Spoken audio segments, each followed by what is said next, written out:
Right. I need this right here. Come on. You think we don't learn, bud? We know. Hide the trash from you because you love trash. Weirdo. What's going on, boys? Well, it's not. Welcome back to the channel. I hope you guys are doing well. I hope you guys are coronavirus free, watching YouTube videos, doing car things. At least that's what I would want to be doing. Whoa. Well, that didn't work. All right, so like I've told you guys in the past, I have a track day coming up with the M3 out at COTA, Circuit of the Americas, where they race Formula One, if you guys aren't familiar with it. And I have a bunch of parts on order, and they were supposed to be in a long time ago. So I ordered a Willwood big brake kit because my brakes, the ones that I have on there, are not going to be able to handle all the speed that you get at COTA. And that, it was supposed to be in like a week ago. And it is Wednesday, the 11th. The track day is Sunday, 12, 13, the 15th. So I'm supposed to get the big brake kit today, fingers crossed. But I also have this guy. This is something I've been meaning to order, but I've just been putting it off. And, well, let me just show you. So what we have here, oh baby, is a Mason Engineering Type N strut tower brace, strut bar, strut brace.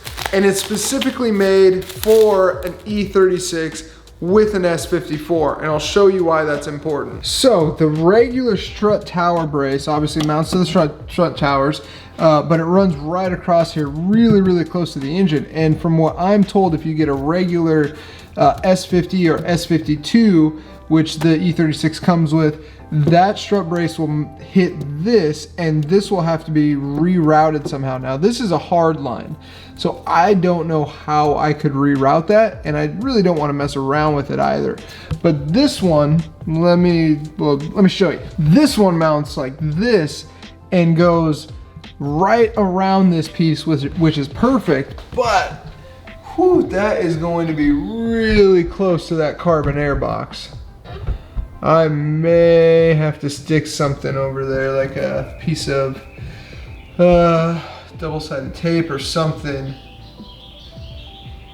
in between that, because that's definitely gonna hit that. So anyway, let me get working on this, because if all goes well, I'm planning on working on this, getting this installed, and fingers crossed that the big brake kit shows up today, and I can hammer some of that out today and tomorrow, and then Friday, which is probably when you'll see this video, maybe, I'm not going to be here. So I have to get this stuff done by either tomorrow or Friday morning. So I'm on a time crunch here. Let's get started on this, get this knocked out. Should be easy peasy, and we will wait for that big brake kit.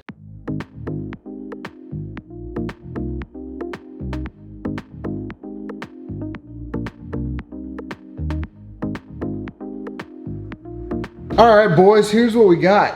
It is installed, it looks great. The only thing is it touches the air box right there. So I put a little piece of this foam, like sticky foam, that I just stuck on the air box and put it right there. I tightened this, so it's good. Fits great. I mean, it looks great, fits great. It's just right there, it touches. And you know, if you have a stock S54 air box, that won't happen. So you don't have to be concerned about that, but this motor in an E36 with the carbon air box is just too many mods to have someone make a specific strut tower brace to make sure it fits. So the fact that this part touches barely, I'm not too concerned about. I don't know once the motor starts like rocking how much that'll play, how much that'll do for this. I think it will be fine. But let me know in the comments what you think. Now, since my big brake kit hasn't shown up yet, I need that badly. What I'm going to do is actually take the wheels off of the S2000. I found a guy who's selling a set of used wheels, or used tires. I'm gonna take the wheels and tires off the S2 and get new/used tires mounted on these wheels, because I don't wanna buy a set of S2000 rims yet. I wanna use these stock ones for the time being, but that means I need new tires because these ones are like legit toast. They're toast, they're old. So I found a set of used tires. He's selling all 4 of them for like $100 and he'll mount them. So I mean, like used, as long as they're not expired, which by the way, if you don't know, tires do have an expiration date. Well, no, they have not an expiration date. They have a produced on date, I believe. And you don't want to use them after they're like, 5, 6, 7 years old. So anyway, I'm gonna take these off, get them loaded up in the truck, and then I head out to this guy's place.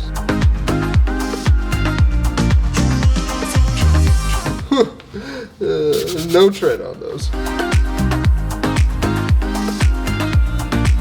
All right, boys, so just got back from the spot that I got the tires from. So I ended up not needing to replace the fronts. The fronts are still good, and they're a few years old, but they're nothing crazy. They have the production date of like 4 years ago or something. So again, they're nothing too crazy. I'm not too concerned about that. The rears, however, were shot, and the only thing he had in stock was 225/50/16, which is the exact same as up front. The stock size for the S2000 is like a 205/45/16 or 205 up front and a 225 in the rear. But what this guy had on the car was 225 in the front and 245 in the rear. He didn't have a 245 in stock the place I went. So we just put 225 on. Again, these tires aren't going to be on for long. These wheels aren't going to be on for long. That's why I went with kind of a crappy set of $100 used tires that I found on Craigslist.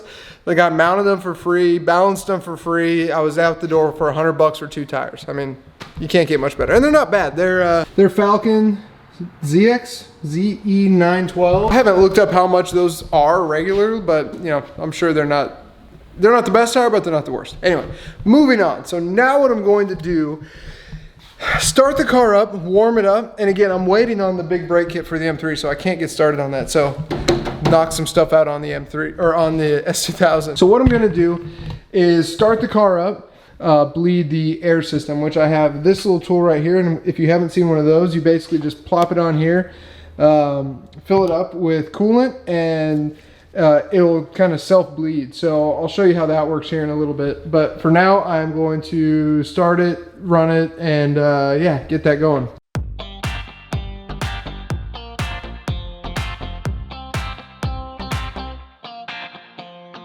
I have this system on the radiator. You fill it up with fluid and you let it run until the thermostat opens up, and you can tell that it's kind of a self-bleeding system, right?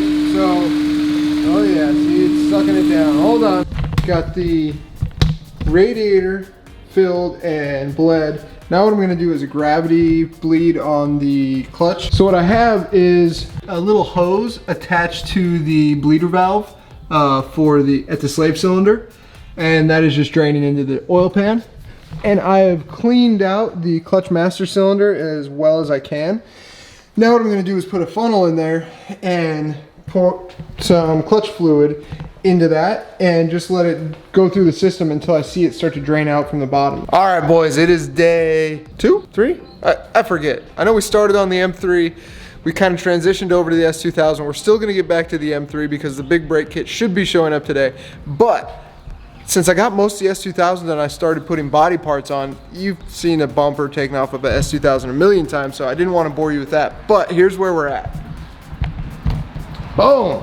We got the bumper on, everything on the under panel is connected. We got the hood on, that's all wrapped up. I power washed the hood as well. I didn't like detail it or anything because there's a lot of like these types of clips that I have to order from Honda because those are broken.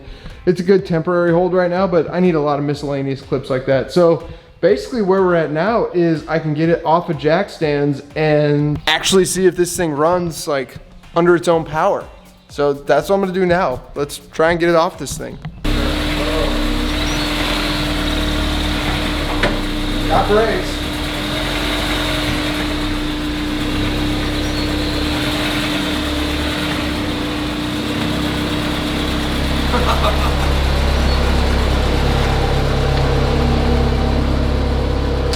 All right, boys, maiden voyage here. And I can already tell the clutch release is real low, so I may have to bleed that again. Oh. Ooh. Oh, I think power steering is heavy. Maybe it's just something feels off there. Something weird is going on.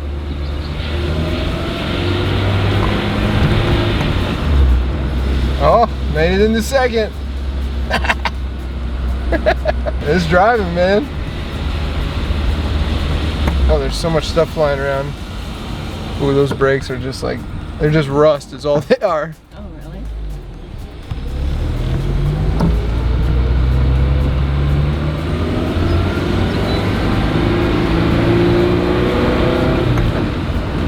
Not quite in the VTEC yet, boys.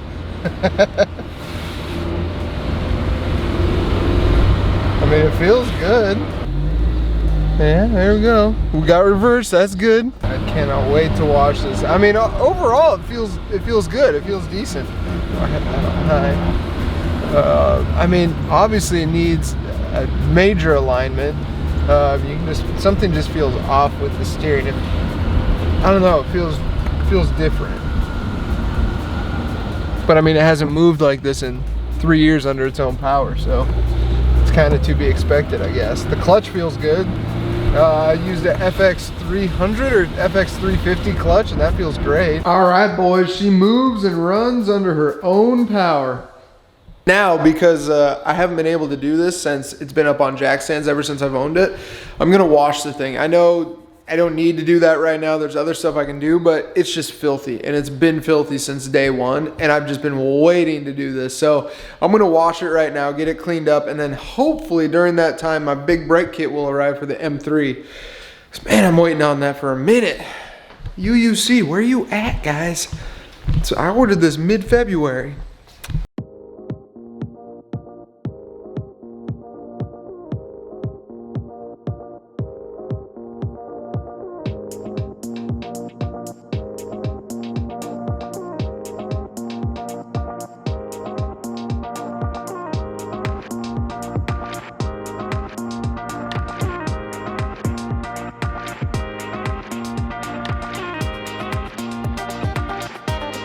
All right, boys, so I sprayed some rust treatment down there, and that was after I went through and sanded as much of the rust off as I could. And that rust treatment is supposed to kill the rust and turn it black. So once that's done, I'm going to spray this rusty metal primer as a top coat. And then what I'm going to do is probably spray that spa yellow, since I have more spa yellow paint. Actually, it's in the house because it's getting warm here in Texas and I don't want to leave it in the garage. But back to the meat and potatoes of this video, I was planning on doing the big brake upgrade because I ordered it from UUC middle of February like 20th or 23rd, somewhere around there. And I got the optional red caliper.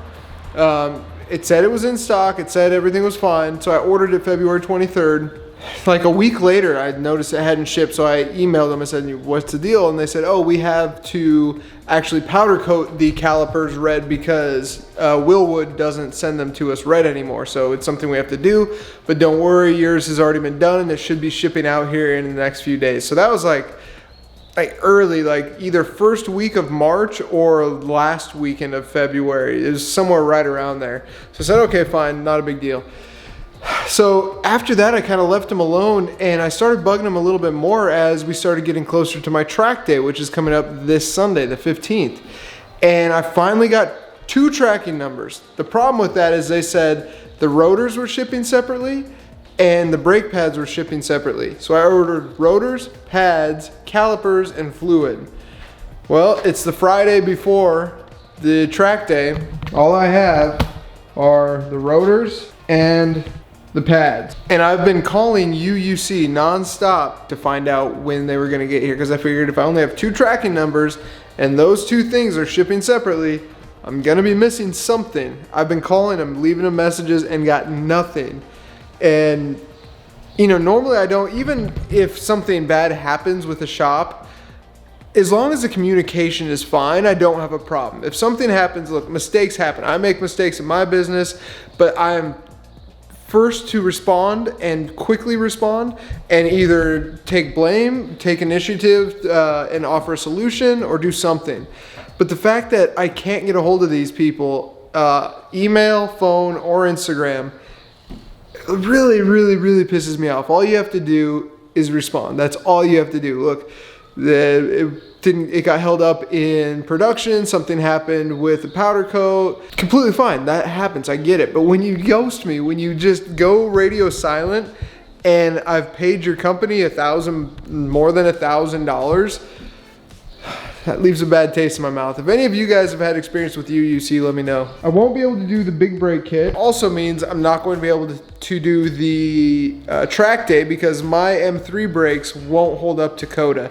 They turn blue driving a bigger track out at the driveway, which isn't nearly as fast as COTA. So I'm not gonna be able to do that. There's just no way. I'm not gonna risk that, frying my brakes going into a corner at like 100 and whatever. So still working on the S2000. I think what I might do is start doing some body stuff. Maybe I'll fill you in on that next video. But that's gonna do it for this one. This one, it started off trying to do M3 stuff. I apologize, but that Mason engineering strut bar is sick. That thing looks great on there. I haven't had a chance to test it yet. I was planning on that being COTA, but oh well. If you're new to the channel, guys, smash that subscribe button. Let me know if you like this by giving it a thumbs up. If you don't like it, don't thumbs down. Just drop a comment. But drop a comment either way. I hope to see you guys on the next video. Peace.